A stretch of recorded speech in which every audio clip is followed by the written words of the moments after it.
G'day, ladies and gentlemen. It is Jack and Brody with a cheeky little Friday afternoon, 3 p.m. Be Mobile live show. We're, of course, doing a makeup because we had a couple of technical difficulties on Wednesday afternoon, and I just had some speaking difficulties there. So this is our makeup. You know, it's kind of like a fresh time. I'm kind of feels a little bit spicy. Yeah, I feel like I should maybe have a little afternoon beverage in my hand. Yeah, you could do that. Yeah, quite a few people commented saying they'll bring along coffee or tea, or a couple of people said they'll bring along wine or a champagne. So here's to Friday afternoon, TGIF. Thank God, indeed. Now, of course, if you're new to us, we are Be Mobile Physio. We are physiotherapists. We are experts in all things exercise for over 55s. That's what we do and what we love. And of course, you may be joining us as one of our lovely members of our online programs. Yeah. Or you may be joining us just to learn and see a little bit about exercise and what we do. Yeah, now speaking of our online members and our 8-week Fit and Strong program participants who are in our private Facebook community, thank you so much for doing all your entry posts into the group. A lot of people welcoming, all of our members welcoming our new 8-week Fit and Strong program and member participants. So thank you so much for introducing yourselves. Keep posting. We want to see your progress as the program goes on. It's such a good, caring, supportive community, and we love you getting around the people that are new coming into the group. So here's to those people. Well said. Yeah. Now, Brody, yes. Did you hear about those 3 friends that were deserted on the island? No. So, well, they had a horrible, horrible plane crash, but only 3 of them survived. Luckily, they were all friends. Yeah. Oh, by the way, no one else was in the plane. Yeah. It was just the 3 friends. And they discovered a lamp, right? And they rubbed the lamp, and the genie popped out, believe it or not. And anyway, inside the lamp, this genie comes out, and it says to them, "I will grant you each a wish." One wish each? Yes, one wish each. That's exactly right. I want to go home, says the first friend. Poof, first friend goes home. The genie grants the wish. I want to go home too, says the second friend. Poof, goes home. Yeah. Yep. So he sends that person back home. And anyway, the third friend says, "I'm lonely. I wish all my friends were back here." Poof, all my friends come back. Hang on. I think we might have some. Hang on. There we go. Delayed reaction from our live studio audience there. We need those laughter buzzers. The things that say applause. Yeah, very good. Okay, listen, we're going to get into our education for today. We are also going to be doing some live question and answer after this. We already have some questions that have been sent in, but if you do have a burning question you would like answered, chuck it in the comments live and we will get to it today, we promise. So, and then after that, that's it. That's it, that's the end. It's Friday. That's Friday. Okay. Friday. We're talking about stretching. And we're going to have a little bit of a quiz. So it's you don't have to keep score with this. It's just a sort of as you go. We're going to pose a question. You just guess your answer, lock it in within a couple of seconds, and then we'll discuss. Yeah. So please comment your answer as quickly as possible, folks. This is like a real buzzer game.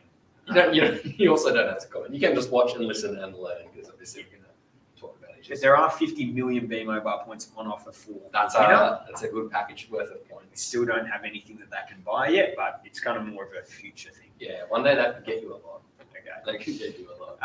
All right, let's do our Friday stretching quiz. I think stretching is one of those things we get asked about a lot, Brody, and we're going to kind of, I guess, I don't want to say this yet, but we're kind of going to unveil some myths around stretching through the quiz. Yep. So I think it's going to be kind of an educational way, a fun education. Lovely. So the first question is a true or false. So you're just going to lock in your answer, true or false, to this statement. Evidence has shown that static stretching is an effective warm-up for exercise. Let's just show a static stretch. Do you want to jump back there? Yeah. Which one should I do? I can do it on a little tricep. Yep. This one, little stretch the triceps like this one. Yep. Classic. Stretch. Yeah. Back in the 80s, 70s. Just my flexibility here. Oh, it's not too bad. Yep, hamstring stretch like that. So is that an effective warm-up, true or false? Yeah. Now, listen, I actually personally do this before I hop on the bike. I'll always do it. Yeah, I always jump there because, I do a quad stretch. I feel that is relieving, actually, for my hip, funnily enough. But is it actually proven by the evidence to be an effective warm-up for given sports? No, it's not. So the answer is false. It has not been shown to be an effective warm-up. Pulling on muscles to stretch them like that doesn't increase their temperature, doesn't warm them up in any meaningful way. And in fact, there's some research, not that this matters for most people, but there's some research showing it actually does negatively affect your sort of explosive power. So probably not relevant for most people, but Yeah, I was going to say, as a professional athlete, yeah.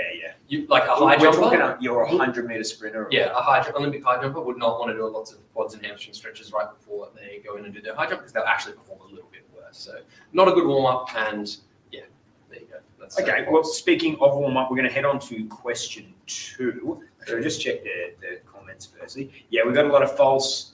Yeah. Sharon says false. Barbara, Trish, love that. Well done, guys. I'm going to jump to the second question, Brody. So if it's not an effective warm up, what is the best warm up? Yeah, and so this is for anything, Yep. any physical activity you're doing. So this is a very broad question. What do you think the best warm-up is? Kind of a little bit of a trick question Yeah. because it's an answer which applies to anything that you're going to do. Yeah, so we don't expect anyone to write this in the comments quick enough, but basically the answer is the best warm up is a milder version of whatever you're about to do. So let's go through strength training. Let's Yep. just say we're going to be doing some squats. We're going to be doing some pickup movements on the ground. We're going to do some push-ups. You would want to warm up the areas of your body in a way that is similar to the warm-up. So if we're going to do weighted squats with a 20-kilo bag or something, I would be doing some body weight squats as a warm-up. Yep. Okay. If I was going to do some deadlifts, Yep. Let's just say with 10 kilos, well, I might do it just with my body weight or really lightweight, bending over towards the ground in that deadlift fashion, so on and so forth. And if I was going to do push-ups on the ground, I might do some bench push-ups as a Yep. warm-up. If you're going to do something like running, the best warm up would just be starting with some, maybe even walking. Definitely walking. 1 minute walking, 1 minute at a very slow jog, maybe another minute at a bit faster jog, and then getting up to your running speed eventually. So the best warm up is just doing a milder, easier version of whatever you're about to do. Great. Not Okay. stretching. Yeah, love that. Okay, mate, let's get into question number 3. Yep. Frequent stretching has been shown to reduce injury rates by 10%. True or false? So we're learning more and more about stretching as we go on. This is an interesting one. We talked about muscle warm-up, but does it prevent injury? So growing up playing sports, we always were forced to do a bunch of static stretching before we played games, and they told us it was going to help prevent our injuries. I'm sure you did similar on the old rugby pitch Absolutely. back in the Absolutely. day, and I hated it because I hate Yeah. stretching, but we were forced to do it. So true or false? Shall we go through the answer? I reckon we should, mate. False. Stretching has not been shown to reliably reduce or prevent injuries in any meaningful way compared to other essential warm-up activities. Yep. The only thing I would say is, let's just say you were doing like yoga as an activity or something which is kind of a direct form of like mindful stretching or something like that. That is likely to, I would think, reduce injury if it was very specific. But that's kind of what a warm-up is for that sport anyway. Exactly. So for most things, the best. We actually that's coming up in the next question. We'll talk. Yeah, about I was what going to does say, reduce don't injuries. say I nearly anything gave it away. yet. But yeah, stretching doesn't make a big difference to injuries. There's one specific type of injury, which is like muscle strain. So like a pulled hammy, for example, pulled hamstring tear, which there's some evidence that dynamic stretching before that can be helpful. Yeah, that's so we'll like just show it. high leg kicks, leg swings, fast toe touches, things like that. Things where you're moving and activating and using the muscle through a dynamic range, like some single leg deadlifts and stuff with a bit of speed. If you consider that dynamic stretching as a type of stretching, but yes, just static holding toe touches for 1 minute isn't going to prevent all kinds of strains. Cool. Well, let's talk about what does actually prevent injury risk. So this is really interesting. I thought it was quite an interesting topic. Chuck in the comments, what do you actually think reduces your risk of injury when it comes to physical activity? I'd be interested to see if people get these things. So we've got about 4 answers here that we're going to go through. So 4 things that are probably the best things to do. and there are probably more things. Yeah, there's more subtle These things. are the big things. And it depends where you're going to draw on that line of how effective or relevant something is, because you could argue there's lots of obscure things that technically are going to slightly affect it. But yeah, the main 4 things you should be doing to reduce injury risk. Throw in the comments any Yeah. thoughts of what you think they might be. And the reason we say the kind of big four things is because if you're not already doing the big things that are going to move the needle forward, whether it comes to injury risk or health, you probably shouldn't be doing all the little small optimizations. Okay, that's for people who have already got the big things locked in, the fundamentals. So if you focus on the fundamentals, then you can progress on to the other things, which may or may not have People big see differences. elite athletes doing all sorts of crazy things to try and maximize their recovery. But these people are chasing the 1% and the 0.1% chase. Yes. LeBron James, basketball player, famously spends $1 million on his recovery every year and health every year, right? He has huge amounts of time and literally millions of dollars to invest in absolutely optimizing his performance. And he's playing elite basketball still at 40 years old, which is incredible. And Brody, that's not even to say that the things he's spending his money on are actually doing what he No, we definitely don't know that they even are. But he can afford to go, I'm going to do cupping, acupuncture, vibration platforms, ice bars. I'm going to take these supplements. I'm going to have 2 hours of massage every day if he wants. I'm going to have a nutrition. He's doing all these sorts of things, some of which may or may not help. No. But he can afford to spend the time. But for the average person, you can get the biggest injury risk reduction for just doing these simple things. Shall we go through our answers? Warm-ups, regular exercise, Barbara says. Nice, good. Yeah. So the first one of the 4 things that does reduce injury risk is warm-up. We've already talked about it. Yeah. And the best warm-up, as we said, is a milder, easier version of what you're about to do for a few minutes. It doesn't have to be really long, but 3-5 minutes, that sort of thing, is enough to get you warmed up. The next thing will be managing how much load you're putting on your body. Yeah. So, for example, if you're used to walking for a total of 2 hours per week, and then you suddenly ramp that up to double that, 4 hours per week, you're likely to end up a little bit sore in the feet or the knees or something like that. And you probably should be looking to, well, how much load did I actually do that week? That's what I can adjust to try to reduce injury. We got a classic saying, start low, go slow. Yeah. That is actually one of the things to prevent injury. That is load management. That is, not doing too much too soon that your body's underprepared for. Number 3 thing that is a huge effect on injury risk is sleep. Getting enough sleep and getting good quality sleep. We're not sleep experts, so if that's an issue for you, find one, speak to your GP. Do you know about that data with the athletes? I think it's actually the Australian Institute of Sport who did some of the research around athletes who get like 8 hours compared to 6 hours compared to maybe even a little bit less. 4 or something. And they compare their injury risk, and the ones who get 8 hours, it's whatever huge. the percentage is. Yeah, I don't have the numbers on top of If my you head, go down to but like 5 hours of sleep a night compared to that for an athlete, like the trajectory injury risks are like doubled or tripled or something huge. Yeah, don't quote us on those exact numbers, but there is a huge effect. They've also studied like American college athletes around like exam time and stuff. Their levels of stress and sleep and injuries are way more prevalent around that time when they're stressed and potentially sleep deprived. One thing, this is kind of the thing we preach all the time, is strength training. So strength training has been shown to reduce injury risk. Having big, strong muscles around your joints makes them much less likely to get injured when you're then using them. So those are our big 4. Those are the things that reduce injury risk the most. Warm up, load management, getting enough sleep, and regular strength training.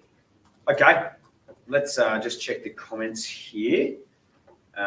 We've got 3 more quiz questions to go. Absolutely. And Leslie, we'll get onto your question about cramps, and Heather will get onto your question about tennis elbow. Lovely. But let's go on to... Next question, nice and simple. We've got another true and false to this statement. There is no evidence to show that stretching reduces post-exercise muscle soreness, such as DOMS. So it's an interesting one. Yeah, so answer true if you think stretching doesn't help with DOMS. Answer false if you think there's evidence that stretching does help with DOMS, delayed on that set muscle soreness, that kind of soreness you feel after doing a tough workout. Yeah, so you've just done 3 sets of hard squats at the gym, and you go into a quadricep stretch or a hamstring stretch, and you're thinking, well, this will reduce my soreness. Yeah. So it's a tricky one, because you think actually it might. I certainly used to do it when I was younger at the gym. Yeah, but you sort of just revealed the answer there. Oh, jeez. So our answer is true, meaning true. There's no evidence that stretching reduces that sort of muscle soreness. So Sharon's given us a true love. Yeah, so we don't think stretching reduces that kind of muscle soreness. We don't think doing stretching after a hard workout is going to make you less likely to be sore. That's right. I would in fact argue it might make you more likely to be sore because It's stretching, more load. Yeah, stretching is a load and a stress on those already fatigued muscles. So lots of stretching after running or a hard workout or anything like that. Sharon, really like the beautiful azure kingfishers that you've got on your profile picture. And Barbara also says, true. Guys, you are killing it. Yeah. I love that. Okay, let's move it on to question 6. Yeah. Stretching is effective to correct muscle imbalances and loosen tight, overused muscles. So you probably notice there is a difference between the flexibility of your sides in some areas of your body. This is quite normal, I would say. Now, can stretching effectively correct those so-called muscle imbalances? Very interesting. So Or if you have false for really that one. tight, overused muscles, you've gone for a big 3-day hike and you get back, you've got some tight calves. If you stretch that, will that relieve that? What do you think? Interesting. What do you think, Brody? I mean, I know the answer. I'm not going to say what I think. What do you think, folks? Does it correct? And yeah, anecdotally, you may think that this is actually the case. What is the answer, Buff Brody?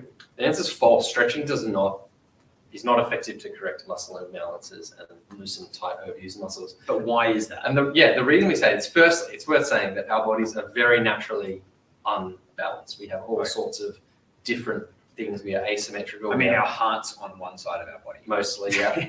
Our feet are, like, often people's hands and feet are different sizes. You might have one foot that's half a size bigger in shoes. We have all sorts of differences in flexibility and mobility, curve in our spine, all sorts of stuff. So firstly, it's very normal that our bodies are asymmetrical. But secondly, the thing about muscles that feel tight or overused or overworked is that feeling of tightness is just that. It's a feeling, it's a sensation. And just because something feels tight doesn't mean it's actually physically shortened and therefore needs to be physically lengthened again. So after a run or a hike, as Jack was just saying, you might have tightness in your calf muscles or your quad muscles or your hamstrings. That tightness is a feeling. The muscles are basically just telling you, that they've been worked and also maybe stop stretching me. Yeah, I need a rest. Yeah, exactly. Yeah. So those muscles need time to rest and recover. And so stretching is not an effective way to restore those imbalances, so to speak.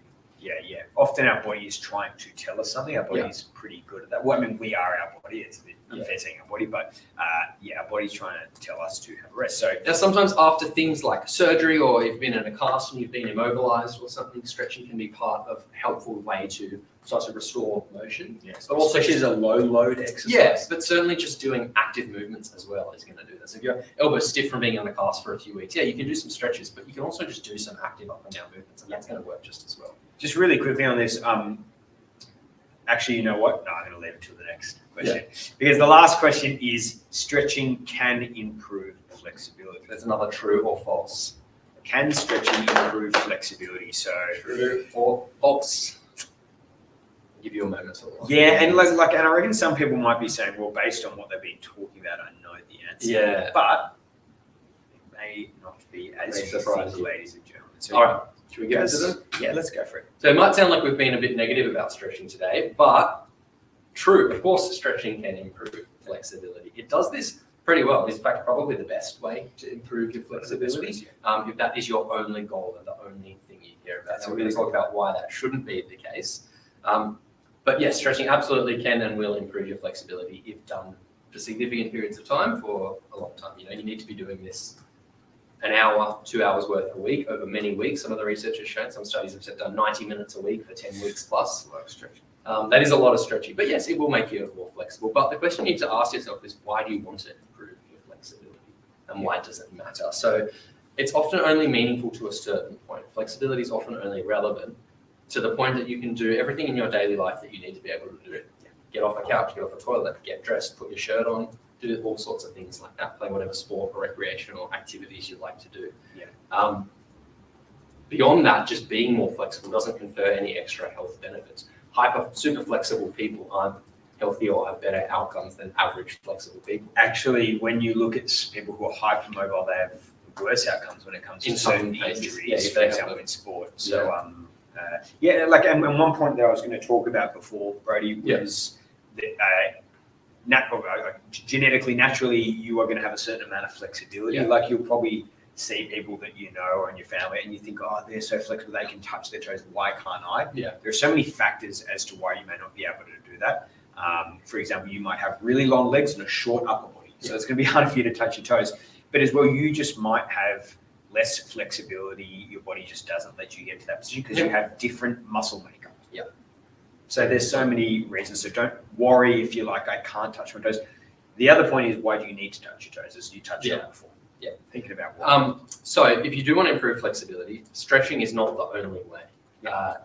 Strength training can actually be really effective at improving your flexibility as well, with some limited research showing it can be as effective as stretching itself. Yep. And the great benefit of strength training is it does so much more for your body than just flexibility. Static stretching is going to get you more flexible, and that's basically it. It's not going to confer any extra benefits to your health. Whereas strength training improves all sorts of things like your bone density, your muscle strength, your muscle mass, your cardio, respiratory fitness, all sorts of measures, brain health, everything. So many more benefits you get from doing things like lifting weights or just walking, running, doing aerobic exercise than you get from stretching. And I'll jump in there and say, even if we had evidence to show that, and it may come out that stretching is actually really good for your blood vessel and your cardiovascular system in some way. Mentally it might be a really good way to relieve stress. But even so, I think strength training can do all of those things and more once again. So we don't think there'll be any evidence yet that will come out saying that. One more point I'll make is often people might feel like they have a flexibility issue. They might feel inflexible because it's hard to put their shoes on or to get up from the floor. Often these sorts of things are actually more so just a strength and general physical capacity kind of issue than it is pure flexibility. Like if you're struggling to get down to the floor or get down to put shoes and socks on, like the ability to just lunge down onto one leg, having the strength to do this or the strength to squat down low to pick something up might just be a strength issue and your body's general fitness and functional fitness that is actually the flexibility of the muscle. So that's just another thing to consider. Are you really lacking muscle flexibility or just general strength and range of motion and mobility in a more general sense? In which case the best thing to do is definitely strength training, aerobic training, balance training potentially as well. Okay, great. What I've noticed is we have a lot of people who have commented with the laughing emoji at my joke. That seems to kind of be the strong theme here. So hopefully I can bring something back next week of equal banter. So to wrap up, key points. Stretching can improve your flexibility. Of course. Flexibility is only important insofar as it affects your functional ability, and most people have most of the flexibility they need. Strength training is also very effective at improving your flexibility and has loads of other benefits. Stretching is certainly not a bad thing to do. And if you like to do it and you have the time to do it, if it helps you, go for it. We're not telling you never stretch. Stretching is a waste of your time. But we're telling you that you should focus on other aspects of your health first, and stretching should be one of those extra things that we were talking about. So if you're getting enough resistance training by doing at least two resistance training workouts per week, you're getting 150 minutes of aerobic exercise per week, and you want to add some stretching on top of that, go for it. But you should focus on those other things first because they are the biggest needle movers for your health. Great. Okay. Goal specific. I love that. Beautiful, folks. Well, listen, I hope you enjoyed that little quiz that we had for you. Hopefully you got some of the questions right. And if you didn't, you would have learned something anyway, so that's fine. Hey, and make sure you subscribe to our YouTube channel or our Facebook page if you want to keep seeing these videos, because we love seeing people do that, so we can spread the word. We like doing these live shows and having a more informal, sometimes a little bit more long-winded discussion about these topics and being able to engage with you, but there's lots of shorter, more concise, detailed videos on our YouTube pages about all sorts of these different topics. If you want to learn about different things about health and wellness for over 55s, check out our main YouTube page. There's all sorts of really good videos on there. Okay, and we've got a nice little comment here from Barbara. She says, I could not touch my toes ever, but since being a Be Mobile exerciser, I can, at least if I'm warmed up. Great. And we do no stretching in the Be Mobile program. Yeah, there's a really good example of just if you get a bit warmer and start moving a bit makes more, a difference. You tend to increase your flexibility. So flexibility is also one of those things that is, should I say transient? So it comes and goes. So you'll be more flexible as the day goes on, probably less flexible as soon as you wake up, that type of thing. I get out of bed in the morning. I cannot get near my toes. I'm so stiff and inflexible in my lower back. Like I try to do a toe touch. I'm not getting close. No, God, no. All right, great. Well, we hope you enjoyed that discussion. We're going to get into a few Q&As now. So we've got 3 questions already that we had queued up, but Jack said there's a couple more in the comments we'll get to as well. Yeah, let's start with a question here from Jenny. So these are some 3 proposed questions. Yeah, so Jenny's doing one of our programs and she asked, and I already responded to her in the comments, but I thought it was an interesting topic to briefly discuss. She asked about her shoulder blade position with different exercises, overhead presses or deadlifts, things like that. She said, do I need to have my shoulder blades held back and down? because it might be easy to aggravate my shoulder bursitis, things like that she was worried about if she wasn't holding her shoulder blades in the correct position for these exercises. Especially with weights involved, she says there, Brody.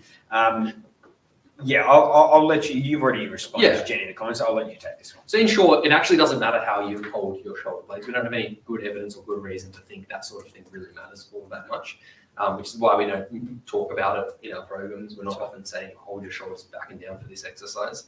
And I'll just jump in there. Sometimes we might say as a cue for the exercise, squeeze your shoulder blades together. But that's to try to get the exercise looking a certain way. That's to move the shoulder blades more to target certain muscles. Yeah, that's a really good point. So the importance of shoulder blade position and of our postures generally when we do things has been way overstated in the past, and there's not good research showing it matters. So in terms of shoulder pain and shoulder injuries, people have all sorts of wacky shapes and movements to their shoulder blades. People have one shoulder blade that looks way different. It's all up here. It's sticking out. One pops out a bit. That doesn't indicate shoulder pain or shoulder dysfunction now or in the future. So everybody's different. Every shapes and things are different, and it's totally fine as long as it's not causing you any significant symptoms. Don't stress about what your shoulder blades are doing. Just do exercises in a way that you feel confident and comfortable and can manage. But do you want to just quickly touch on risk injury anyway? Because with strength training, what we know compared to other forms of exercise, I mean, things like walking generally have very low risk injury, but strength training as well is considerably lower than a lot of other physical activities in terms of injury risk. So one of the best ways you can reduce your risk of injury is to get stronger in that area anyway. But it's all about managing it appropriately in terms of the load. So starting low, so very manageable weights, ever so slightly titrating that up, increasing the weight as you go. And as we said earlier, the 4 key things for reducing injury, we definitely did not mention having perfect exercise technique, because that's right. Not important and not something that really matters. Oliver, the young lad we have behind the camera, do you mind chucking in that video where we talk about shoulder bursitis? We've got the in the question there on Notion, we've got that YouTube link there for Jenny. So do you mind chucking that in the comments? Yeah, so if you're interested in learning more about shoulder bursitis and what you can do about it, then we've got a YouTube video that we recently released all about that. So there you go. Brody, question here from Libby, who's also a member in our program. Thanks for sending this in. Libby says knee pain. Well, I've summarized this a little bit more, but Libby has knee pain around the patella area. It's painful on stairs and hills and affects her ability to squat and lunge. She is adapting the exercise as much as possible. Would welcome any suggestions. She's have a lot of caring time that she needs to consider for her husband, who she's caring for, and the pain seems to be kind of on the kneecap area. I think, firstly, Libby, that you're doing really well by using the principles that we talk about all the time: exercise modification and adaptation. So let's just say, for example, you said it's hurting to go up or down stairs. So, if for the moment you can just pull back, let's just say you went for walks every day and you always included lots of stairs, you might want to pull back from that for a week or so to let it settle down. If you're having trouble squatting and lunging, you could do a sit to stand from a chair instead of doing a squat and lunge. By missing out on squats and lunges for a couple of weeks in your program or even a month, you're not going to drastically lose strength. If you're generally exercising all over, you're going to maintain that ability to lift things and squat. One general tip I would have for when you're dealing with a sort of pain like this is often say you're doing our workouts and you're doing 2 strength workouts a week. The whole point of those strength workouts is to really intensely challenge your system, your muscles and joints. And then the reason we do 2 or 3 a week is you have a couple of days off in between to recover. So that's a big spike and then a recover and a big spike and a recover. When you're dealing with pain, that can be quite challenging. You might feel like you're not getting much done in the workouts. That's when it's often better to do a little bit much more frequently, a little bit every day. So a little bit of exercise for your knee every day rather than the 2 big spikes each week with your strength workout. So some of those suggestions, Jack was saying sit to stands, things like that can be a good option. And one more thing you might try for a knee pain like this, like we can't diagnose exactly what this is, but based on what you've described, one suggestion you might find really helpful is doing some isometrics. So that means where you are working the muscles and you are holding a position rather than going up and down into a squat. So a wall. This is a very thin wall. If I go backwards through the wall, folks, you've seen it first. Live here on the Be Mobile Show. So just doing a isometric, a static wall sit like this can be a really nice exercise to load the knee and the quad muscles. I can already feel that. And there's some research showing these types of exercises are actually quite a good pain relieving tool. If you do it for 45, 60 seconds plus at a low intensity, not too crazy, you shouldn't be struggling too much. But the good thing is in this, Brody, compared to say a lunge or a squat, I don't really feel it as much in my patella, which is where maybe he's getting some of that pain up in the kneecap. So it feels like it's a lot more on my quadriceps there because I'm pushing back. Yeah. So you might try 3 60-second wall sits with a bit of rest between each and do that every day. And that might be something that can help sort of overcome that knee pain. Do that for a week or two and you might find the knee's feeling better, feeling stronger, and you can start to get to your more regular routine workouts. Okay. So, Great. and that sort of principle can apply to any sort of injury. So you can apply that to any other body area that's giving you some grief. Cool. This is another question that was in our membership Facebook group. Trish asked, is it beneficial to stretch before and after a run? I only stretch afterwards if feeling tightness in my muscles. Love to hear your thoughts about this. Also, how long do you hold a stretch? Trish, if you have been watching this show, I had kind of briefly, when I commented saying, hey, we'll answer this show, I'd briefly forgotten that we were doing a stretching quiz, but that hopefully answered it. No, you don't need to stretch before and after a run. The best warm-up will be a slow walk. No, sorry, I should say a walk into a slow run, then getting into your run. And potentially you do some like dynamic kind of stretches. Leg swings. Things where you're swinging your legs, quick toe touches to kind of warm up your muscles if that's what you like to do. But yeah, you don't need to stretch before or after a run. Yep. Running doesn't shorten your muscles. Immediately after, as we were talking about, they can feel tight and they can not let you bend as fast. You might say, isn't that the muscle short? But really it's just the muscle trying to sort of like recover and just telling you that it's worked hard. So forcing that to stretch might not be the best thing. It might if it works for you and you like doing it. We're not saying you don't. We're just saying you don't need to stretch before or after. I run and I never stretch. I don't stretch before. I don't stretch after. I don't stretch at all. I was going to say, Brady, as well, the flexibility that comes, the flexibility gains that come with a given activity or sport are likely to happen as well while doing that activity. So you think about like the way you run. If let's just say you're a sprinter, you do a lot of like high knee work. Your body is going to adapt to the way you run. So you're going to get better and better at lifting your knees and getting to those flexible positions anyway. Yeah, very good. So ultimately do what you like, Trish, but no, you don't need to run. You don't need to stretch before or after. Okay, Brody, we're just going to go through some questions here. We've got a lot. So hello, everybody. Good to have you here. I know Ollie's jumping into the comments there as well. So the first question, so Leslie has asked what you do for a cramp. So what to do for cramping. I think this is a tough one because it depends what we mean. Like people often talk about night cramps which in the legs. To be honest, I don't think there's much evidence. The short version of cramps is we understand very little about why they happen, what to do about it. A lot of the wives' tales type remedies you hear have not actually been ever shown with any science, like any reasonable science. So it doesn't appear to be linked to hydration. It doesn't mean you're dehydrated. It's not linked to different electrolyte levels like potassium or magnesium. Increasing those, supplementing those doesn't seem to affect cramps. So it's a big whole lot of we don't really know. That being said, anecdotally, and this is often referenced in the literature, when one is happening, stretching it is what people typically do. And that like, I mean, anyone's had a cramp probably knows that kind of does work. Like that is what helps. In most cases, usually that will help the cramp go away. So if your hamstring's cramping, by all means, get up and stretch it out. That's kind of a good use for stretching. But we really can't answer more than that because cramps are this sort of weird thing that really isn't fully understood. I would say, like anecdotally again, they tend to happen when you're really fatigued. Yeah, they are linked with exhaustion, like with overall fatigue. They're more likely to happen during intense physical activity in sport. That we definitely know. But that seems to happen independent of hydration or some of those other factors. So it doesn't mean you need more potassium or magnesium. It doesn't mean you need to drink more. They're just kind of an annoying thing that happens. But we can't really offer much more help than that, unfortunately. Okay, question here from Heather: how to cope if you've got tennis elbow? Yeah, this is frustrating. This is the area of your arm. Oh, I should hold up here. Yeah. What's the best way to hold up here? Here, you get it when you're doing maybe gripping exercise, pushing exercises.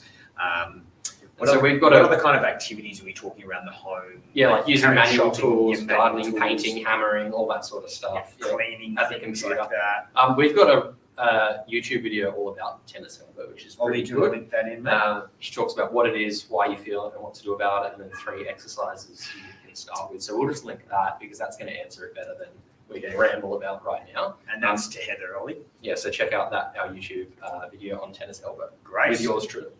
Angie Fraser says, advice for RSI, so repeated strain injury in the wrist. So people will, whether they've just started a new hobby or like we had this in COVID, a lot of people do the spring clean because they had a lot of time at home washing the windows and they get pains at the wrist there, maybe even on the other side. Yeah. Maybe they've been doing a lot of typing, a lot of clicking, Yeah. painting, as you said, Brody. So what to do about it? This is another tough one. Yeah, all the things that we talked about as reducing injury risk are probably the best things you can do. So one is load management. So if you're regularly doing a certain activity that's really straining your wrist, you might need to back off or modify that activity. Number two is you might do warming up. You might warm up your wrist if it's, say, they're hurting during exercise. You might do some more active warm-ups before exercise. You might grab some weights and do some little wrist exercises, do some things like Jackie's doing. And then generally like strength training, getting your wrist stronger over time with push-ups and presses and carrying weights. And doing But modified when necessary. Modified when necessary. So Because you don't want to stop the training all up. You just want to modify it for that time being. Yeah. And then, But yeah, I think that's a tough one. I would say if it's really bothering, I would go to a local physio. Yeah. And this points to a sort of a big philosophical problem in physio, which I grapple with sometimes, which is someone comes in because their wrists are hurting, and it's, do we give them more activity to strengthen their wrists, or do we give them less to back off? And sometimes finding that balance is not Very always, hard. it's not always obvious. There's no black and white obvious, this is what you do. You should do wrist exercises to strengthen it, or you should back off and let it recover. We don't always know. But generally some combination of some deliberate exercise with some more effort into rest time and avoiding aggravating things. Okay. Great, thanks, Angie. Yeah, as I said, go get that checked out if it's really bothering you there.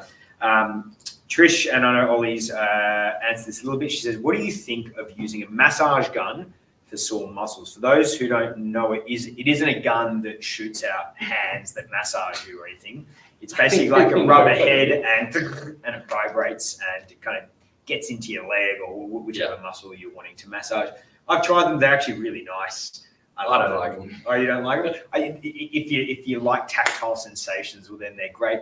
Yeah. Listen, in terms of like evidence for sort like if it makes you feel better, well then great. Just like a massage, like I love massages, but I'm not going out and paying for them because I know that they're not really aiding my recovery that much. Because I know sleep, nutrition, load management are going to be the things. That's all I'd say. It's one of those 1% things that might make a bit of difference. But if you got one, use it if it makes you feel good while you're watching. Totally not needed. Probably not really changing anything in a deeper sense physiologically about the muscle, not helping it recover or improve blood flow, or anything like that. But if it just helps you feel better and you like it, great, do it. That's all the reason you need to do it. But yeah, don't think it's necessary or a vital part of recovery because it's not.